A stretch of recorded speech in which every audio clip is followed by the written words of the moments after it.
எல்லாருக்கும் வணக்கங்க. இன்றைக்கி ஊரணி பொங்கலுக்காக ஊருக்கு கிளம்ப ரெடி ஆயாச்சு. டி நகர் போய் ப்ளவுஸ் ஸ்டிச் பண்ண கொடுத்துட்டு சாப்பிட போயிட்டேங்க.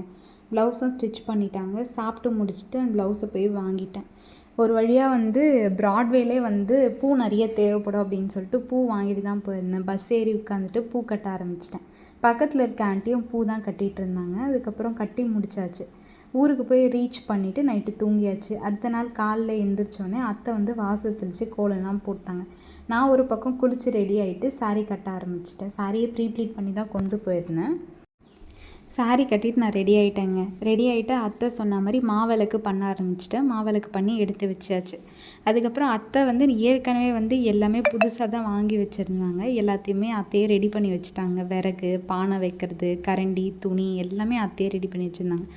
அத்தைக்கு நான் இந்த பொங்கல் வைக்கணும்னு ரொம்ப ஆசை. எனக்கும் ரொம்ப ஆசை தான். எல்லாத்தையும் தாண்டி இந்த பொங்கல் நான் வச்சுட்டேங்க. நிறைய தடங்கள் வந்துச்சு. இருக்க எல்லாருமே அவங்கவுங்க பானை எடுத்து தலையில் வச்சுட்டு நடக்க ஆரம்பிச்சிட்டாங்க. நானும் என்னோட கூட எடுத்து தலையில் வச்சுட்டு நடக்க ஆரம்பித்தாச்சு. கோயிலுக்கு போன உடனே அங்கே எல்லாருமே அவங்கவுங்க பொங்கல் வைக்க ஸ்டார்ட் பண்ணிட்டாங்க. ஹஸ்பண்ட் பொங்கல் வைக்கிறதுக்கு கல் எடுத்துகிட்டு வரேன் அப்படின்னு சொல்லிட்டு அவர் போய் கல் எடுக்க போயிருந்தார். அத்தை சரி தண்ணி பிடிச்சிட்டு வரேன் அப்படின்னு சொல்லிட்டு அத்தை தண்ணி பிடிக்கிறதுக்காக போயிருந்தாங்க.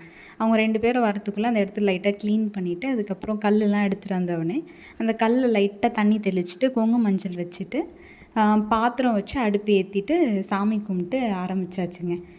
அப்புறம் பாத்திரத்தில் தண்ணி வச்சு தான் இது பண்ணியாது. அதுக்கப்புறம் தண்ணி நல்லா கொதித்த உடனே பருப்பும் அரிசியும் போட்டு நல்லா கிண்ட ஆரம்பிச்சிட்டேன். அப்புறம் நல்லா கிண்டி நல்லா பொங்க ஆரம்பிச்சிருச்சு.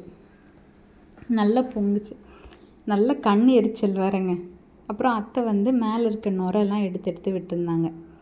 அந்த நுரெல்லாம் எடுத்து விட்டு அப்புறம் கொஞ்ச நேரத்துலேயே பொங்கல் கடகன்னு ரெடி பண்ணிட்டோம். சக்கரை பொங்கல் இறக்கிட்டு வெண்பொங்கலும் வைக்க ஆரம்பிச்சிட்டோம். வெண்பொங்கலும் வச்சு முடிச்சுட்டு ஊரில் இருக்க எல்லாருமே என்ன பண்ணுவாங்கன்னா, ஃபஸ்ட்டு ஊரில் இருக்க எல்லாருமே பொங்கல் வைப்பாங்க. அதுக்கப்புறம் ஊர் பொதுக்குன்னே ஒரு பொங்கல் வைப்பாங்க. அந்த பொங்கலும் ஊரில் வைக்க ஸ்டார்ட் பண்ணிட்டாங்க. இன்னொரு பக்கம் கோயிலில் அன்னதானம் போட்டுட்ருந்தாங்க. 2 வேளையுமே அன்னதானம் போடுவாங்க. காலையில் நாங்கள் வீட்டிலே சாப்பிட்டு வந்துட்டோம். மதியானத்துக்கு பிரிஞ்சி சாதம் போட்டிருந்தாங்க. நைட்டு கெடா விருந்து போட்டிருந்தாங்க. பிரிஞ்சி சாதம் வாங்கிட்டு சாப்பிட ஆரம்பிச்சிட்டோம். என் ஹஸ்பண்ட் தான் எல்லாருக்கும் எடுத்து கொடுத்துட்ருந்தாரு. அந்த சாதம் வாங்கிட்டு சாப்பிட ஆரம்பிச்சிட்டோம். சாப்பிட்டு முடிக்கிறதுக்குள்ளே அந்த பிரசாதமும் ரெடி ஆகிடுச்சு. பிரசாதம் ரெடி பண்ணிட்டாங்க. இன்னொரு பக்கம் கெடா வெட்டும் போயிட்டுருந்துச்சு ஊரில். அப்புறம் சாமிக்கு அலங்காரம் பண்ணுறது, பூ வைக்கிறது இது எல்லாமே பண்ணாங்க. எனக்கு ரொம்ப சந்தோஷந்தாங்க. நான் கட்டின பூ சாமி கழுத்தில் வந்திருக்கு அப்படின்னு நினைக்கும் போது. அதுக்கப்புறம் சாமிக்கு நம்ம சக்கரை பொங்கலோ வெண்பொங்கலோ வச்சு தான் வச்சுருந்தோம். அதே மாதிரி தட்டும் ரெடி பண்ணி எடுத்துகிட்டு வச்சாச்சு. பம்படிக்கிறவங்கெல்லாம் பம்படித்து சாமியை பற்றி பாட்டு படிச்சுட்டு இருந்தாங்க. அதெல்லாம் உட்காந்து கேட்டுட்ருந்தோம். எல்லாமே முடிச்சுட்டு உள்ளே அலங்காரமும் பண்ணிட்டாங்க. அலங்காரம் பண்ணிவிட்டு சாமிக்கு கற்பூரம் ஏற்றுறது இதெல்லாமே பண்ணிகிட்டு இருந்தாங்க. எல்லாருமே ஊதுவத்தி, கற்பூரம், பழம் எல்லாமே எடுத்துகிட்டு வந்தாங்க தட்டில். எல்லார் தட்டில் இருந்துமே அது எல்லாமே எடுத்துக்கிட்டு பழமும் பாதி எடுத்துகிட்டு அதுக்கப்புறம் பாதி வச்சுட்டாங்க. எல்லாருக்குமே குங்கும மஞ்சள் பேக்கெட்டாகவே போட்டு கொடுத்துட்டாங்க. இது இல்லாமல் ஆடிப்பெருக்குக்கு நிறைய பேர் ஊருக்கு வர முடியல. ஊருக்கு என்னென்னா அந்த ஊரில் இருக்கவங்க மட்டும்தான் அந்த டைம் போனது. இப்போ ஊரணி பொங்கல்ன்றதுனால எல்லாருமே நிறைய ஊரில் இருக்கவங்கலாம் கூட இந்த குலதெய்வ கோயிலுக்கு பொங்கல் வச்சாங்க. எங்களுக்கு இதுதான் குலதெய்வம். நாங்களும் பொங்கல் வச்சிட்டோம். இது என்னோடய பொங்கலுங்க என் குலதெய்வ கோயிலில். இதுக்கப்புறம் இருக்க எல்லா வருஷமும் நான் இங்கே பொங்கல் வைக்கணும்னு தான் நினைக்கிறேன். இந்த பொங்கல் வைக்கூடாது நிறைய தடங்கள்ங்க. எல்லாத்தையுமே தாண்டி நான் இப்படியோ பொங்க வச்சுட்டேன். தேங்காய்லாம் உடச்சி வச்சுட்டு இருந்தாங்க. அப்புறம் உள்ளே கற்பூரம் ஏற்றினோடனே இங்கே வெளியிலையும் எல்லாரையும் அந்த மாவிளக்கு ஏற்ற சொல்லிட்டாங்க. மாவிளக்கும் ஏற்றி வச்சாச்சு. அதுக்கப்புறம் எல்லாருமே கிளம்ப ரெடி ஆயாச்சு. கோயிலை ஃபுல்லாக சுற்றிட்டு அதுக்கப்புறம் பம்படிக்கிறவங்களாம் முன்னாடி போக ஆரம்பிச்சிட்டாங்க.